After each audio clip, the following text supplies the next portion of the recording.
that big old face. That's That ain't not. all what I was expecting. We ran. We have totally gone amok. Yeah, that's all right. Okay, well, the way to introduce the guest tonight, big head right smack in the middle. Anyhow, hi everybody. Happy Tuesday. Thanks for joining us tonight and on A.M.O.K. This is a Kansas night, and Kansas, I'll take it away. Well, This I'm is Arkansas. You're Kansas Kansas. night. Yeah. Oh, Kansas, however, Kansas. But, yeah. Well, Tomatoes, tonight's guest is Enzo Cyrille, which we've had him on before. We love Enzo. And he is based out of Derby. He is retired Air Force. He is an amateur astronomer, and he is a UFO enthusiast. And Enzo got to spend some time. Hey, Shaw. Hi. Yeah, move you guys around. Enzo got to spend some time out in contact with the desert. In the desert. How long has it been? A couple weeks ago now, or has it been more than that? Yeah, it's been about 3 or 4 weeks. Yeah. And he had a fabulous time, and he's going to tell us a little bit about that and what else is coming up. So take it away, Enzo. It's all your show, okay? Yeah, it's your show, Enzo. Thank you. That's right. That's right. Were you able to do? Oh goodness! Were you temporarily abducted at all while you were gone? If you mean sleep, then yes. Okay, we're go. at least 4 Show, hours. talking about probing. I didn't go there. My whiskey bottle protected me from anything like that. It was perfect. always within arm's reach. So, That's always great. Excellent. but thank you for the warm introduction. And I spent a little time out at the Contact in the desert this year. If anyone that's not familiar with it, it's kind of like it's a large UFO centered conference that they have in Palm Springs, California every year. And it's sort of like the Woodstock of UFO conferences. It's the big one. It's the one you don't want to miss. It's the one that has all the, UFO celebrities and some actual Hollywood celebrities this past year made an appearance. I'm super jealous. Yeah, there was while there were a lot of people there this year, I don't think the crowd was quite as big as last year, but the people that were there were a little more tuned in because most of like the regular people like me that were in the crowd were brand new, that thought they'd never been to a conference before. They didn't know, just mostly because they usually had some kind of experience on their own and they had questions, which is why all of us kind of get mixed up in any of the paranormal topics, is we experience something. And the other thing is the tee-hee factor has gone way down for UFOs because we've got, congressional hearings and, sitting Congress people actually asking kind of sort of serious questions about the topic. So it's a little more out there to where people can kind of come out of the closet, so to speak, about the topic and about maybe having experienced something. So that actually is my favorite part about going to any kind of conference like that. It's good, to see the speakers that you like, or maybe something a little new, learn something different from a different point of view. But the best part is hanging out after all the conferences and the panels are all over, is just hanging out like a little smoke area or something like that, somewhere where everybody's, meeting at the bar and hanging out with them and just trading stories. It was a lot of fun. That's what I like about conferences. The conference itself, it's okay. Sometimes you like to enjoy listening to people speaking or panels and stuff like that. But I dig on the hanging out. Yeah. That's the best part of it. So it really, really is, because I was a little more open because last year I went and it was the first time I'd ever been there, so I was still trying to watch. What time is it? I don't want to miss this panel that I paid all this money for to go see. And stuff like that. And usually, like about midway through the second day, you're like, I'm having more fun chatting with people outside. I'll skip that panel. I know what they're going to say anyways, because that's the other downside is. I love that guy. I like to see him think. He's saying the same things that you've probably seen on TV or something on a radio show or something already before. You're not going to get a lot of new But it is a general familiar. Actually, some of the combined panels, they had a lot of different panels this year where it wasn't just like all UFO people on there. They'd have a remote viewer person. They'd have a psychiatrist person that's done, regressions. They'd have, an actual experiencer because we had a couple of big names for that this year there, and it was just you get like a hodgepodge of a panel. So the answers weren't your stock things that you've probably already heard before from various TV shows or listening to them on podcasts and stuff like that. So that really gave it a little extra flavor, I feel, this year. Cool. By mixing it up a little. Yeah, absolutely. Yeah, hey, Enzo, you mentioned just a minute ago or so about Congress and the congressional hearings and all that. My question is Congress still interested in this, or are they now? They've made the full blown announcement live, and then they're like backing off and going back to caveman people again. Mm-hmm. Well, actually, what it is of course, like anything that happens in DC, it moves at a snail's pace until they have the actual briefing when the cameras come out. Then everybody is mugging for the camera and looking for that that sound bite and whatever, and then it disappears for several months, but then it'll come back. But they really. The way that they approached it is exactly how they should have done it. Is basically they started whispering in these Congress people's ears. It's like, hey, you're on the Military Appropriation Fund panel, right? Yes. Did you know that they're doing all of this stuff that's like millions of dollars and you don't know anything about it? What? That's not possible. Right. They would use their own egos kind of against them, which now makes them like beeline interested. It's like, wait a minute. You're doing what now? And what is this for? How come I don't know about this? That kind of thing. Where's this money coming from? Yep. Well, it's like Space Force. You heard all the hoopla and whoopla of Space Force. Ooh, Space Force. And now it's crickets. Right. Yeah, because it's just NASA. Uh-oh. Why am I getting the phone call? The men in black are calling you. Yeah. It was DC. It was saying, hey, no talking about UFOs. Stop talking about that right now. Cut it out. What's that Ken guy's name? There are 3 military personnel on your show. What's the problem? There's an issue.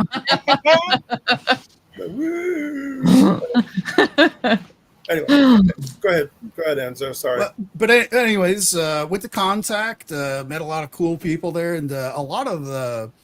Like I said, it was a lot of those side conversations. I almost wish that I had somebody like following me around with like a video camera, just to catch some of those stories and mostly to remember people's names because I'm off. You have if my name wasn't right here, I'd forget. But it was pretty wild. Some of the stories because, like I met a couple that.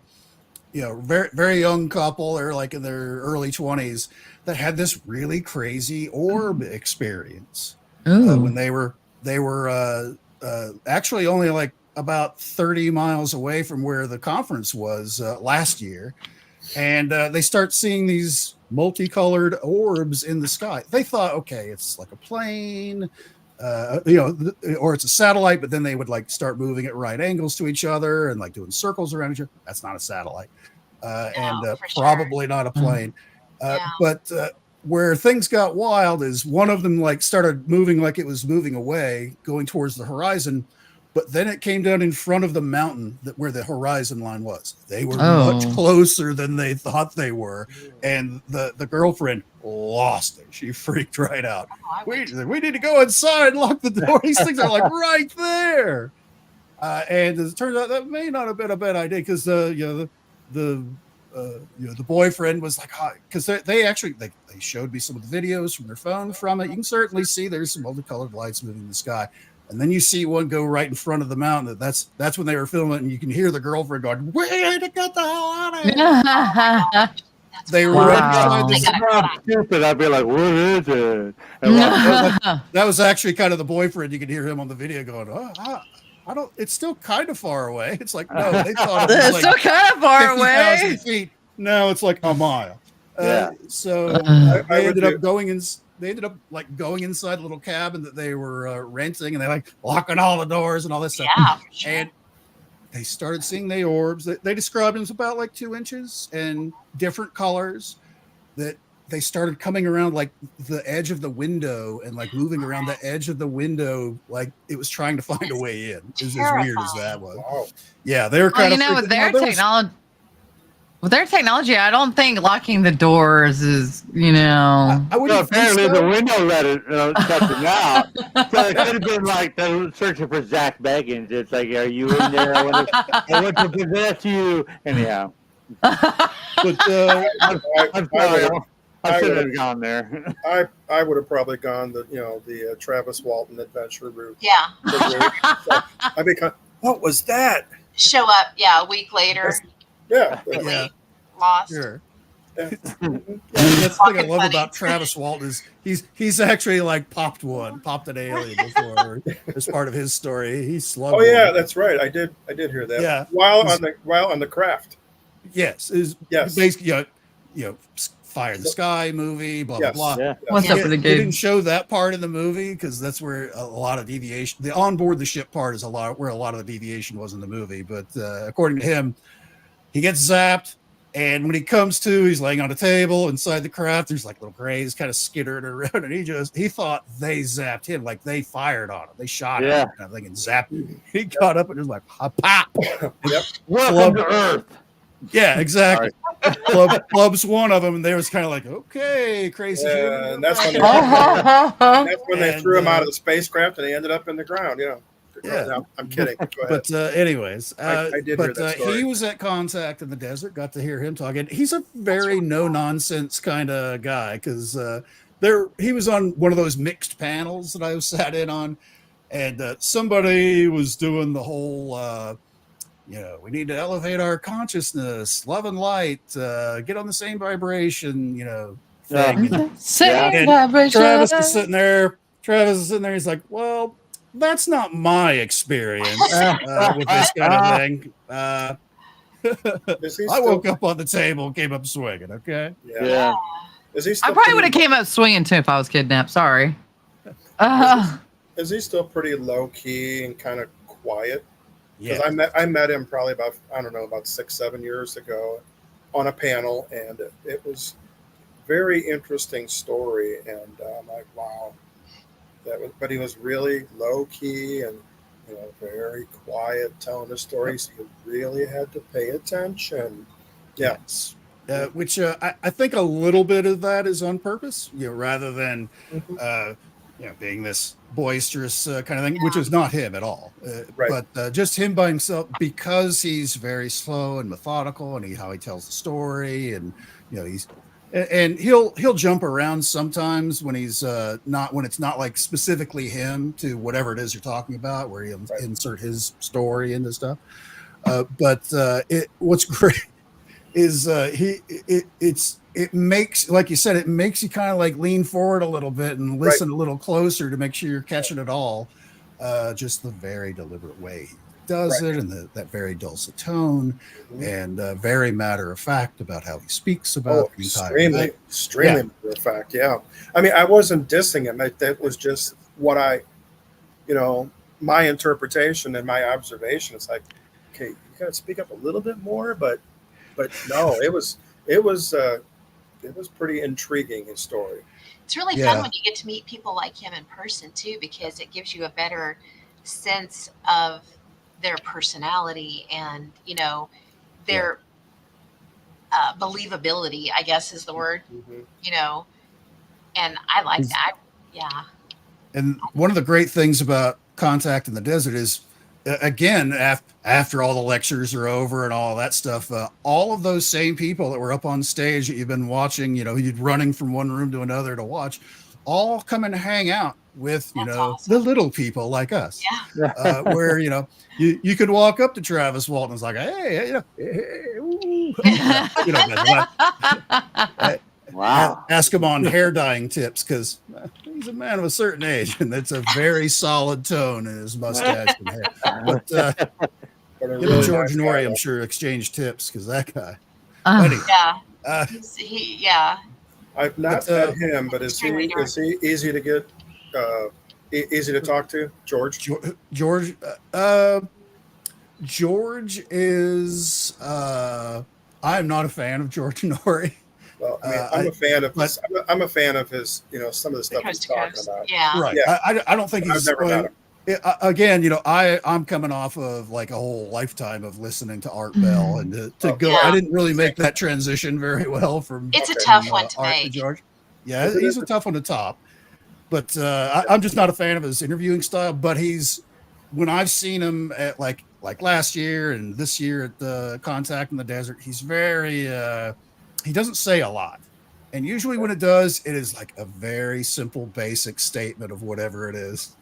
Yeah, where he'd be like, "Hey, so those UFOs, they're kind of weird, huh?" Yeah. Weird. So he's Just looking very for your opinion. There you go. But yeah, I guess my question's kind of for him is he approachable? I mean, can you? Oh yeah. Okay. All that's the thing is with all of these folks that are there, they want the same thing like I just like we talked about before is it's talking to all the other people and hearing their stories that they're the same way just because they're up on the stage or maybe have written a book or on a TV show or something like that. They're the same people. They're just like all the rest of us, where they want to hear your story as well, and they want to maybe be able to point you in the right direction for what it is that you're looking for. Which is terrific that they're that approachable, especially in a setting like that. So Yeah. was this a 1 day thing? How many days did this? It goes from they have like minor stuff that starts like Thursday afternoon, into Thursday night, and then it goes until technically Monday, about like midday on Monday. I got there Thursday afternoon because I drove in because I'm a maniac. I like to drive, and because I like to stop at various things on the way back and check them Absolutely. out on the way home. Sure. But it's all day Friday, all day Saturday, all day Sunday. And they have a lot of things going on at the same time where it's not just you're sitting in one room with one speaker, then that speaker gets done, and then another speaker comes on.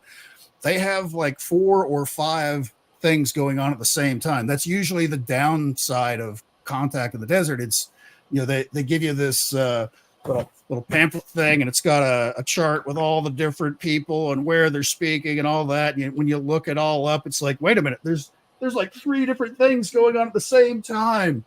I can't go to all of them. Yeah. And some of them aren't necessarily in the same building because they have multiple buildings there. You have to actually go outside in Palm Springs in June. Yeah, that's so hot. you just burst into flames the second you step outside. Wow. But it's still a lot of fun. So you kind of have to play that. Well, do I listen to the guy that I know that I like, or do maybe I gamble and try and listen on something different that I don't know that much about? There you go. But What was it? Go ahead. Finish. Sorry. I was going to say it's not just all UFO stuff or alien stuff. They had a lot of consciousness talk. They have a lot of AI talk the last couple of years. Oh, I'm sure. They've also mixed in a little ancient archaeology stuff since Nice. that's been very popular lately. And That's right. some of up my those alley. people have been like on like some of the people that are there have affiliations with like ancient aliens, so that kind of incorporates into it as well. And not that they necessarily go that angle all the time, because I talked with a couple of the folks that were doing the ancient archaeology type boards, and it's like I don't know if I don't think it was UFOs at all, but these people in this area were way more advanced than they let it off to. They don't believe, yes, we think Atlantis exists. No, they weren't flying around in crystal powered pyramids, but Right. that kind of thing. So there's a little bit of everything there that you can go and check out. And of course, a million vendors where you can get all your crystals, you can get your chakras read by people, and things like that's going all over. So there's a lot of stuff to see, a lot of stuff to do, there's no way for a single person to catch everything because there's so much stuff all happening at the same time, and it jammed into for the most part, it's Friday, Saturday, Sunday. Those 3 days are pretty event filled. So in general, in the paranormal definition, the typical definition is we talk about, I got to use UAPs. I don't like it, but anyway, I don't. ghost I and know. UFO. Well, okay, fine. UFOs and aliens and ghosts and and crystal balls and all this stuff. But do they talk about cryptids at all out there too? Not so much. Okay. They don't really get into the ghost side or the cryptid side. This is pretty specific, just UFO stuff. Okay, gotcha. UFO stuff, government conspiracy stuff, because all the UFO people love their government conspiracies. Absolutely, yeah. Well, do you know who Tom Reed is? What's I work with How would him. I know Tom Reed? I work with him. You'll look up Tom Reed, and you'll probably I do. run. Tom Reed.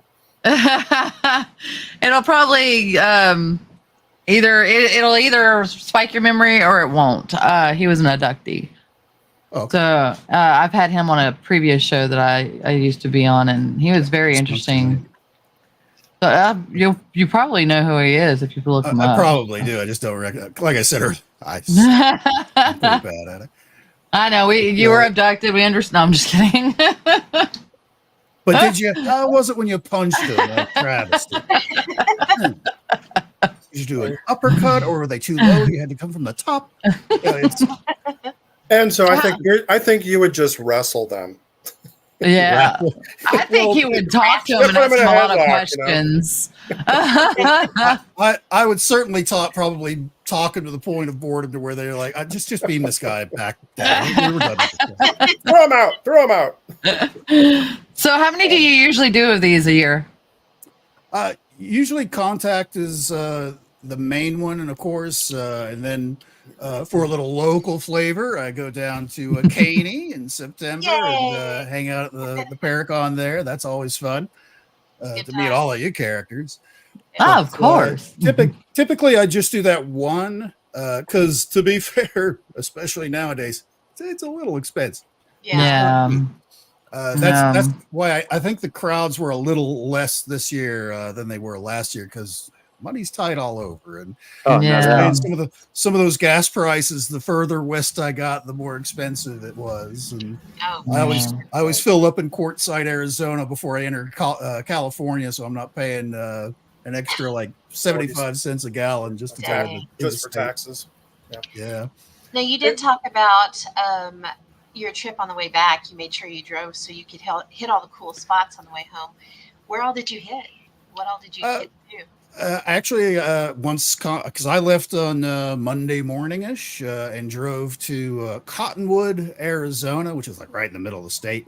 Because that's where a couple friends of mine, we do a podcast, the Authentic Happiness Show. Authentic Happiness. Happiness. Ooh, nice. Yeah. Where's that? It's right there in Cottonwood. Okay, Arizona. Authentic Happiness is kind of like UFOs. It's kind of sketchy on the proof. But I hung out with my friends from that, and they showed me around. We went up to had dinner in Jerome, Arizona, which is famous for a lot of haunted sites. It's one of those old West style towns from the 1800s where struck it rich in the middle of the night when they discovered a giant vein of copper running through some of the local mines, and literally cranked out, like, even in today's money, billions of dollars just in copper. I'd like to have that, billions of dollars. Did you have some slides you want to go through those or what? If you want, I can show a little bit about. For sure, yeah. I can flip over this. This was from my room in Contact in the desert, overlooking the swimming pool. Did you swim in that pool? I did not, but I did drink and eat at the little bar here in the middle. Nice. That's good enough.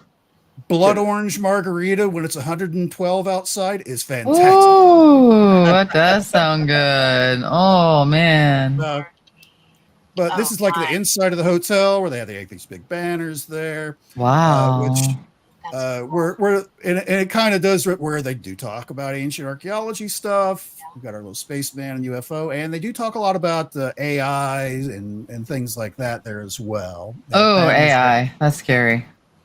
This is a little more wide angle thing. All of this area down here on the ground floor here, little tables set up. This is like the main bar. At night, this is where you can go down there at any time, and one of these speakers that you've been waiting to see will just be hanging out down there, like having a coffee or whatever. And That's awesome. they always ask, be polite. If somebody's got Yeah. a mouthful of food, don't come up there and insist on having a conversation with them or anything. For sure. But we'll just kind of breeze through this. This was that's William Henry. He's ancient archaeology guy. A lot of stuff on ancient aliens. Again, this is me in like the main ballroom where they had like the really big guests when they're expecting the big crowds. Let's see. This was the paranormal anomalies panel with I know him. folks. Is his name Ben? Yep, that was Ben. Here's Katie Page, who we were talking a little bit before the show. Katie Page is the Colorado MUFON coordinator. Andrew Collins is another ancient archaeologist guy. Dwayne Ollinger, who didn't show. He couldn't be bothered to wake up that early in the morning, apparently. He's one of the Blind Frog Ranch guys, which I was fine with because I'm not a fan of the Blind Frog Ranch guy. But a lot of people, one of the I was sitting there in that center area, and one of the friends of mine hopped up and was like, "Oh, hi! This is Thomas Jane of Hollywood fame. He's been in a bunch of movies. He was in the recent Punisher remake. And Yeah. So he was also the thing that I kind of knew him from was he was in The Expanse. He was the detective guy that was in The Expanse TV show. And that's a great show. If you haven't watched it, that is a really good show.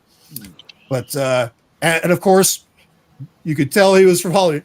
Wore no shoes the entire time I saw him there. Oh, He just God. walk around barefoot everywhere. It was just his thing. Just doesn't wear shoes. But yeah, fair. And again, this was he was just walking by, and somebody's like, "Oh, I loved you in. Oh, hi," and he would politely chat with them for a minute or so. It's like, "I'm gonna go get something to eat." It's like, "Okay, bye," that kind of thing. But just people walking around. Ghost being beamed up on a UFO earrings. I just thought that was hilarious. Some of my friends, it's Kari and Jamie on the left from the One Time I Was Abducted by Aliens podcast. That's Jess Rogie on the right, who has her own show that here on YouTube, Escape the Simulation. This is like the whole layout of the show where it's a pretty big place because you saw where the pool was. It's in the middle. That main amphitheater is way over here, and they have a lot of stuff. You basically have to walk outside down the sidewalk where there's other smaller rooms, and this is also where all the vendors, the presenters vendors are, where you can get books signed by people and things like that. Cool. So it's a big thing. I'll just run through a few. There's a couple books that I bought. The UFO Hotspot Compendium is what I'm going to be using for what is the UFO Hotspot Companion? What it is it's a historical look. Oh, I had it here. It's a historical look at famous hotspot because they used to call them UFO flaps, where a lot of people would see a lot of UFOs in a very specific area in a very limited period of time for like a week or so, and then they just all be gone. And this kind of covers that, and some that are a little more repetitive where they're still occurring today. And it's got a full list of all of North America, including little bits of Mexico, not a lot, and some Canadian sites as well, of things to look for if you go there, like on a vacation, a roadside stop. Okay, you got to check out this. This was happening here. Blah blah. It gives a little history of the place. It's a pretty detailed book. Why do you think they frequent certain spots more so than others?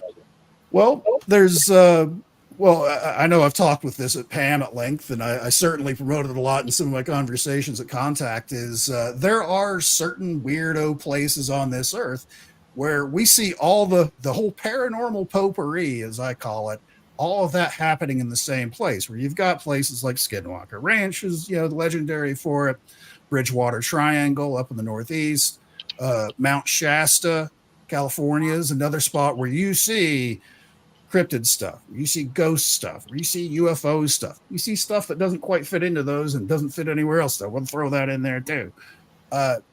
It's hard to believe that all of those are happening in a very specific, and Caney, Kansas is fairly close to that as well, where it's, I find it impossible to believe that you would have a Bigfoot. You could literally be in one place, see a Bigfoot, a ghost, and a UFO, just from, turning your head. Obviously that's not exactly what happens, but it's that kind of a place.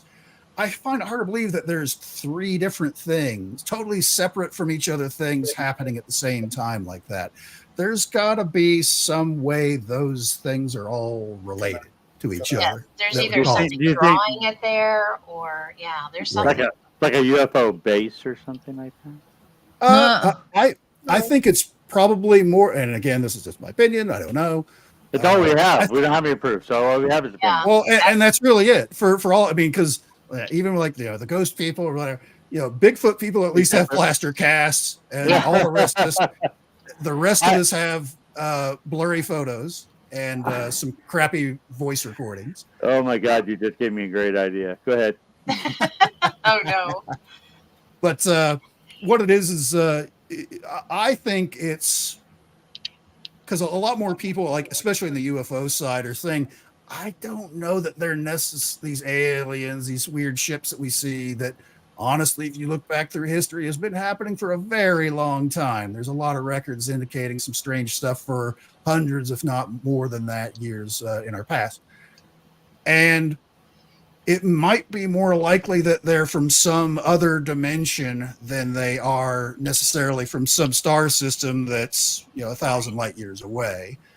Because even like the other book that I bought, which was from the same guys, the only reason I kind of picked it up, it's kind of, there's some, basically it's that book on the left, the Extraterrestrial Species Almanac. It's interesting, but there's certainly some stories I don't necessarily believe. Basically, that's a compendium of everybody's aliens from all of their abduction stories. And all of the stories we've heard where there was an alien interaction between humans, it's a whole listing of all of that. They don't say, yes, this is true, or this person was found out to be false, or whatever. It's just they just present the stories. They saw this alien that described itself as being from this star system. They're normally this tall, or they have green eyes, or whatever. I think it's funny that a lot of these stories that their aliens are really they look a lot like us, don't they? That they have these conversations with people and they understand them. I have a hard time with that, because I mean, like I have a hard time that if they're from some alien planet that's circling an alien star with totally different gravity, totally different atmosphere, totally different everything that we even know. Yeah. That they have evolved up to a point where they have built ships and decided to come and check out the weird monkeys here on Earth. Exactly. That they look a whole lot like us, where they've got generally 5 fingers and 2 arms and 2 legs and a head with 2 eyes and ears and a mouth. I would expect them to look at least a little different than basic humanoid type. Yeah. If they were from a totally different alien environment that they evolved from. They would have had their environment. But they are different species also. But basically you're saying they're all like Star Trek aliens, because all Star Trek aliens were human based. They'll put a little silly putty on the forehead and, hey, you're from another planet. Okay. Didn't mean to derail you. You can go back on with your no, that's fine. I live in derailment world. You were talking about somebody had asked the question of why these 3 things, the UFOs, aliens, the Bigfoot, and the ghost would all be found in one spot. And we were kind of headed in that direction, would be an interdimensional.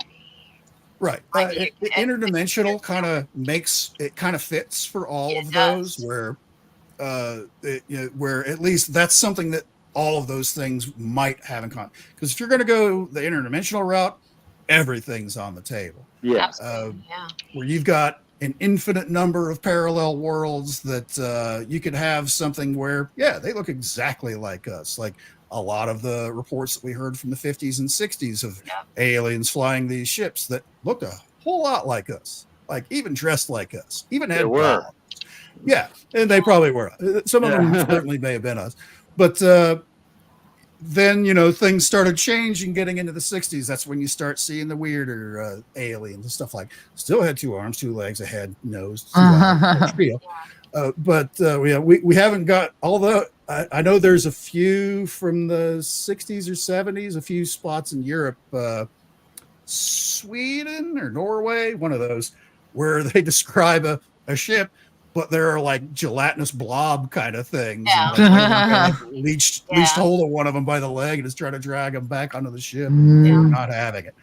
But those are rare to hear about, things like that aren't basically your Star Trek style alien where everybody looks kind of the same. Nobody has 4 legs. Nobody that has 2 legs and maybe 4 arms, or no insectoid. Well, there are insectoid type creatures that we hear about sometimes, but See, I'm not happy with insectoid type creatures. I'll do it to like the blue aliens are fine, but and gray, that's great. So you come out to me looking like a big old scorpion or something like that, I'm out. You're gonna have an issue. Well, it's a really interesting theory because as humans, we see 3D. Our world is 3D, but it's already been proven that how many dimensions are we up to now that they know for sure? I can't even remember. Like 14. Yeah, I think it's 14. Yeah. So I mean, we're only seeing in 3 dimensions, and we know for sure there's 14 dimensions out there. What are we not seeing? You got to take a hit of acid to get the 14 dimensions. We're not. Well, there's also there are people that say that that's how you see it. And they're very serious about it. Yeah.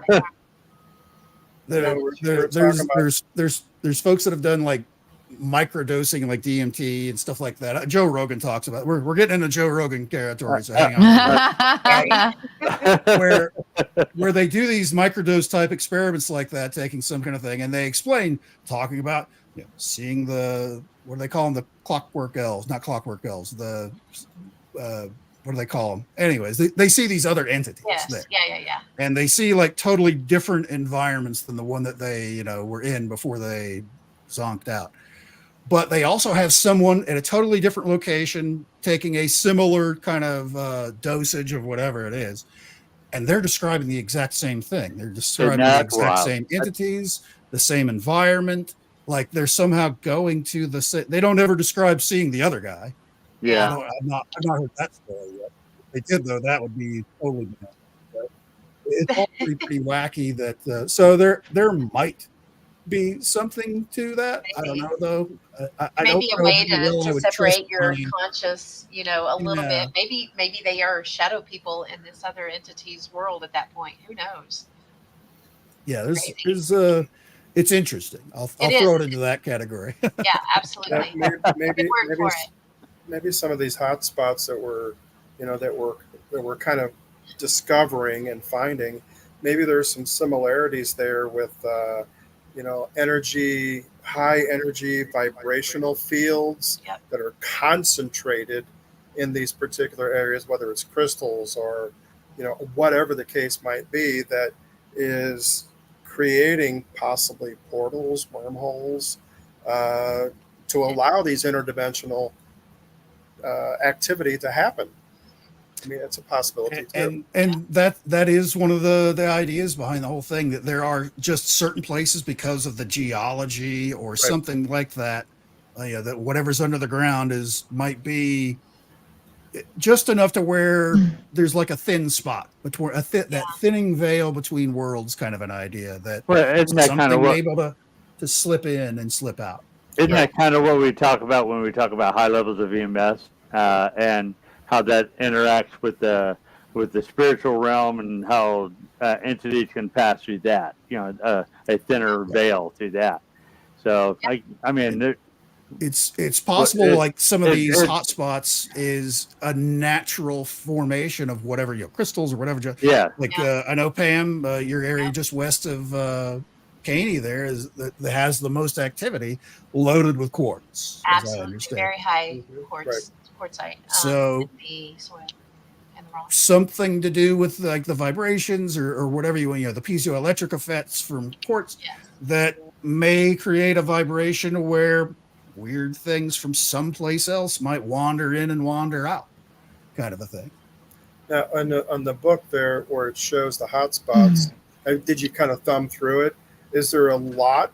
I'm going to say, let's say between Kansas, Oklahoma, and east, because is there a more concentrated in that area where there's a known? I mean, this whole area geologically is just quartz. A lot of the stuff in here seems to be concentrated in the American Southwest. A lot of Arizona, a lot of New Mexico, a lot of Southern California, those deserty kind of areas. There's a lot, but there are other places. I also picked up another book, Sacred Place. I don't have a picture of this. This is where I'm turning that off. Sacred Places, North America, 108 Different Destinations by Brad Olson.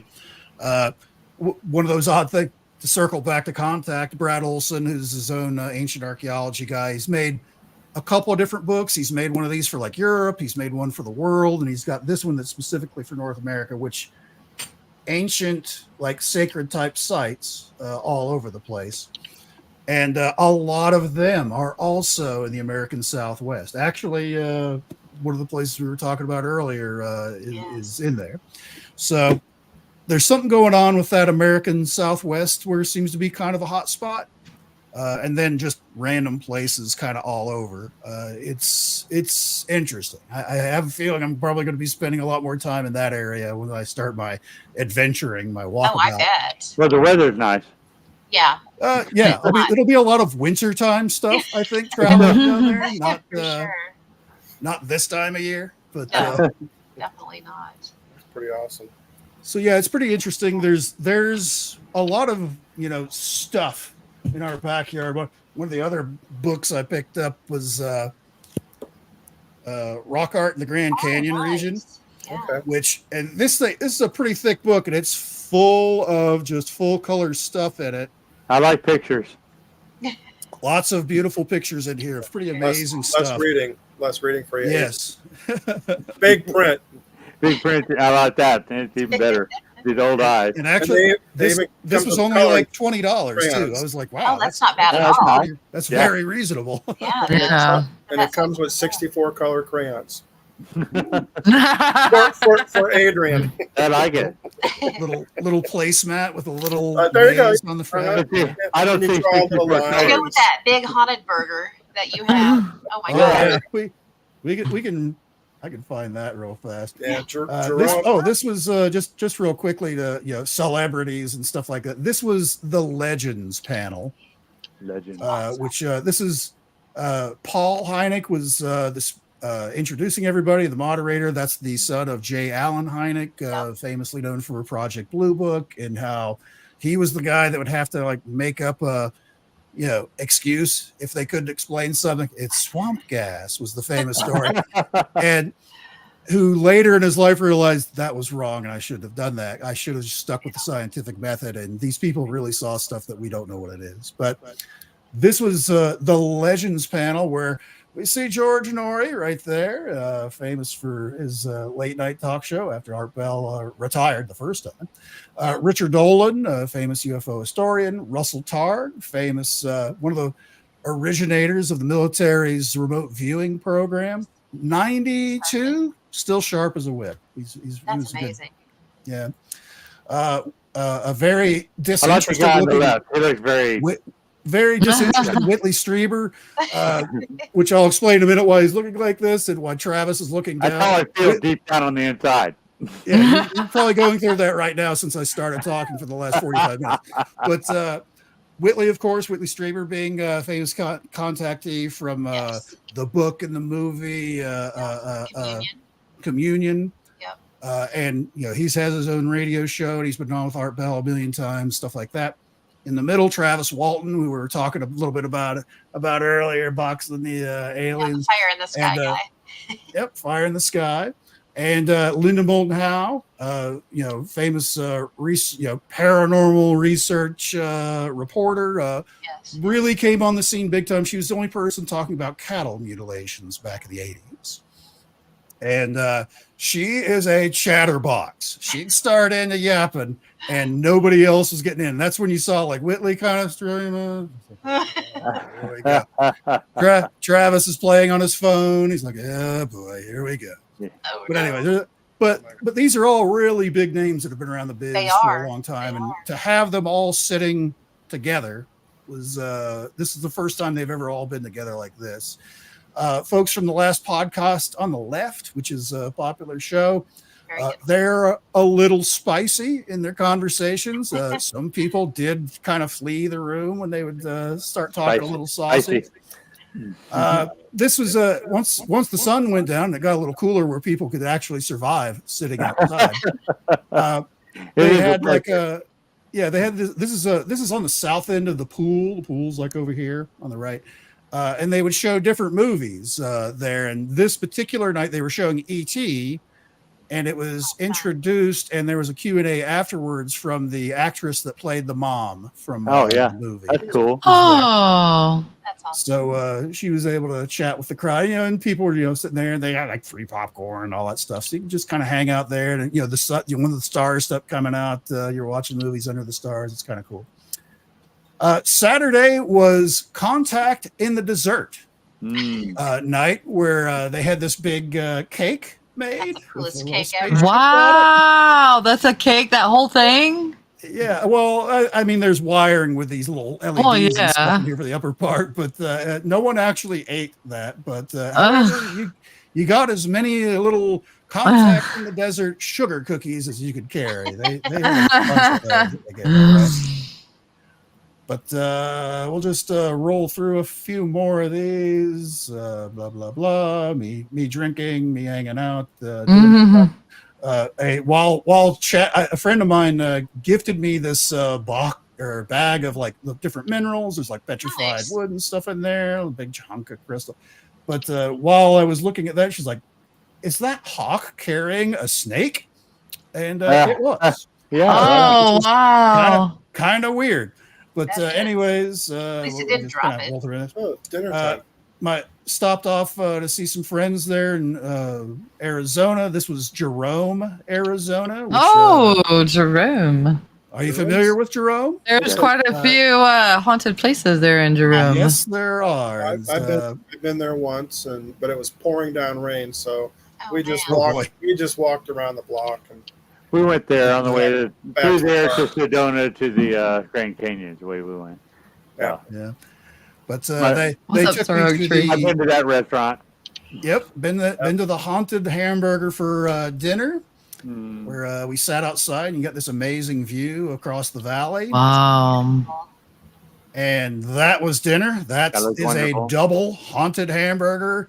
Wow. That is an Adrian Four- special. That's what that That Four is- slices of burger. There's somewhere in there. There's a grilled poblano pepper in there. There's some guacamole. in Fluffy there. Bubble says yum. There's Wonderful. I see there's Adrian's fried name on that plate. mushrooms in there. The side is jalapeno coleslaw, and washed it all down with a pineapple jalapeno margarita. Yeah, Oh. fabulous. Yes, all it right, does. everybody, let's hop in the car. Let's go. We're Let's going. That amount of food would be the reason you start seeing spirits, Robert White says. Yes, you are not exactly. 'Cause, and we also had a side of fried pickles. Right. Those are some Wrong with huge fried fried pickles. Yeah, I those know, are it's- those are fried pickle spirits, and they are lethal. Yes. Oh my gosh. Because they're hot, and they'll burn you like you know what. Molten lava. The The pickles are lava. No, those steers are no joke. They'll get you. But there's the Jerome Grand Hotel. I guess a couple of the ghost hunter type shows have done shows from there. We went for a little walk around Jerome there after dinner just to kind of work a little bit off. And this was hanging out on one of the balconies. And I don't know what the hell it is. It's like got sculpture in my front yard. Human spine with a skull. It It's got like. spikes on it. It's like, I don't know what this is. Because everything in Jerome is ghost or death themed because of all the different haunted locations they've had in there. Because Jerome in the 1800s was one of those classic rough and tumble old West towns where guys would go out there and start like, just getting into fights and killing each other at the drop of a hat. This particular thing I found kind of funny. Basically, the story is these are husband alleys. They have a lot of switchback roads to get up there because it's built literally on the side of this mountain, this whole town. And all the buildings have these narrow alleyways between them all, and that's where the steps are to get up or down to the different levels of town. And of course, as you would expect, the upper levels is where all the rich people were, and that's where the the fancier people, that basically the people that own the mine and stuff like that, all lived up there.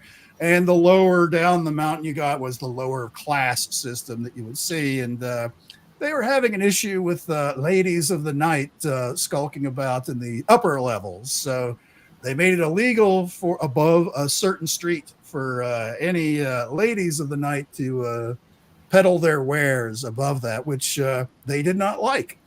So they had these things called husband's alley. Basically, they'd hang out between the buildings to do the deed in those upper levels and stuff, because that's where all the money was. So it's interesting how it's locked. Robert White says the skull and backbone looks similar to the movie Predator, how they managed to rip that section out in one go.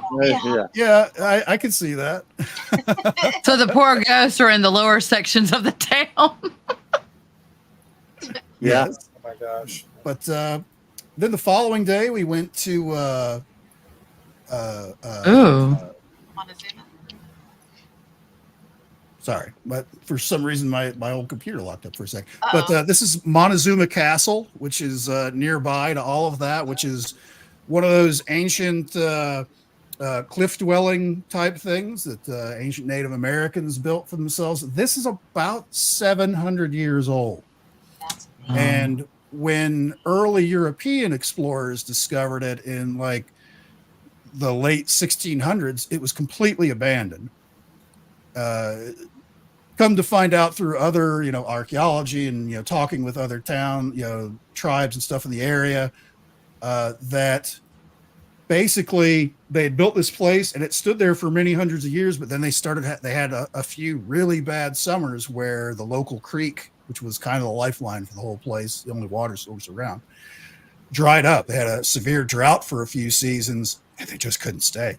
Because that's, if you don't have any water to drink, so you can't grow anything, because they totally lived off the land here. Is one of the fascinating things about it is they had all of these different little signs and placards all around. It's kind of like they have a sidewalk walking path that takes you around the whole thing. You just kind of tour it yourself.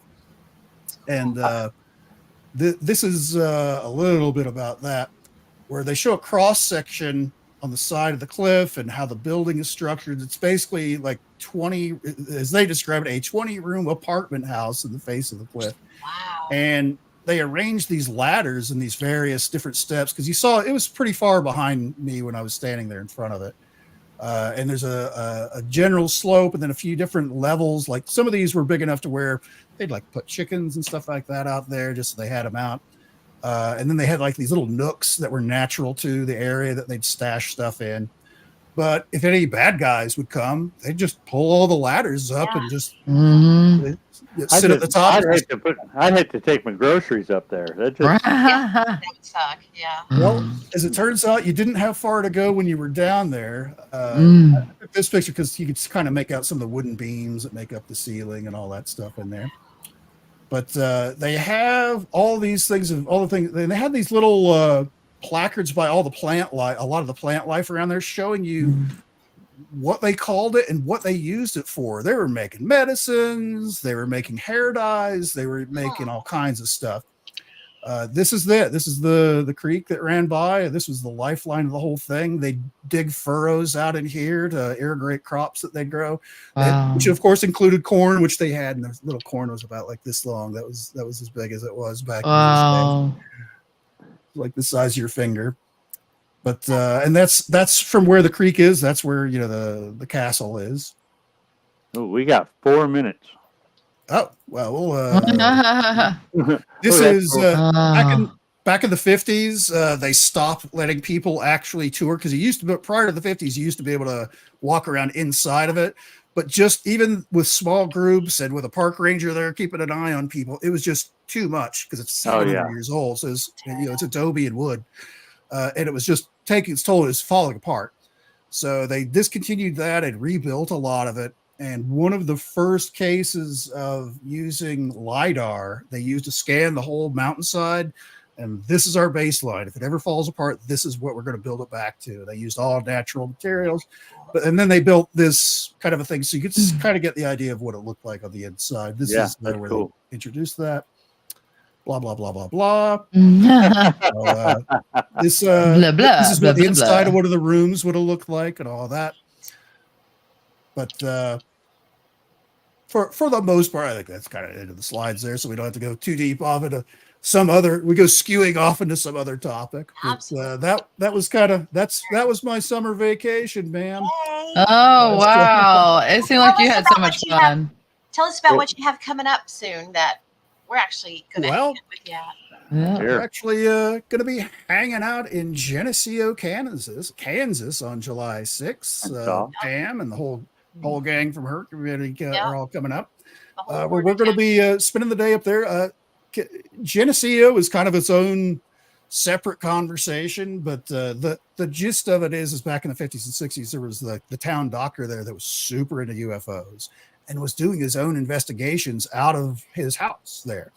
And they have a lot of his old stuff there in the town museum, which is his old house.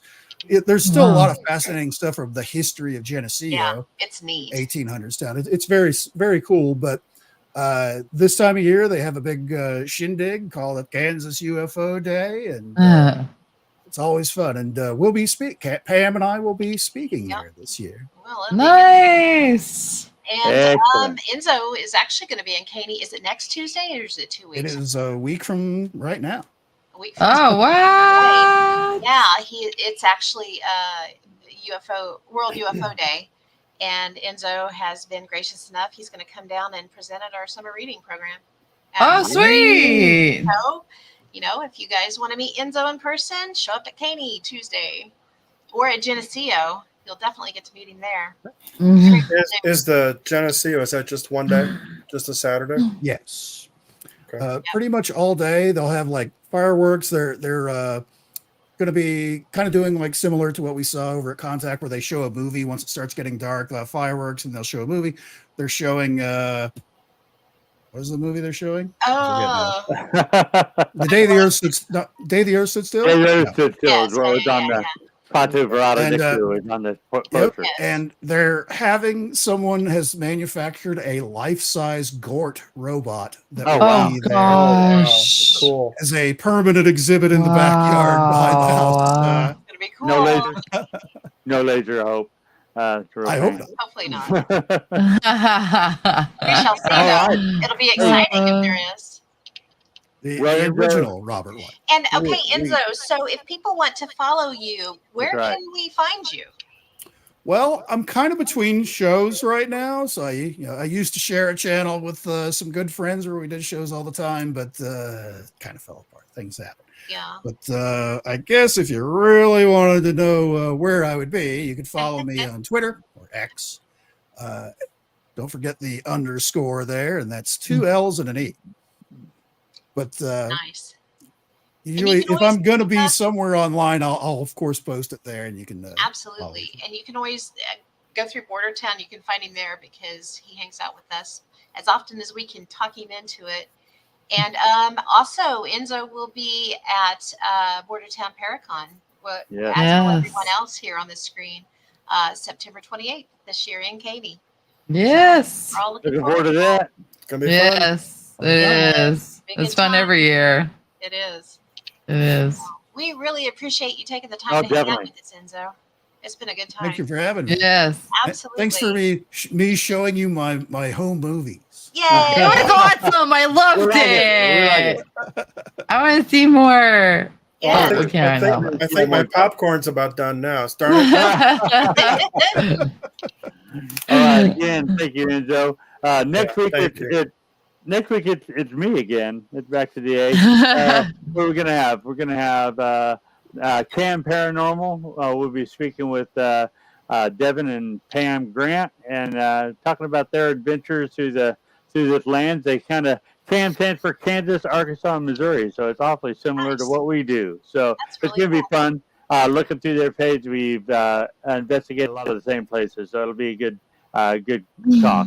I'd like to. They were not too long ago at the Ray County Museum, so I'd like to hear what they think about that. Oh, cool. Yeah, we were there just a year ago, so Yeah. So be sure to join us. Be sure to join us next week. It's going to be a good time. Again, thank you, Enzo. Hang around, and y'all have Hey a guys, great time. See you next week. stay up. Bye. Bye. Stay.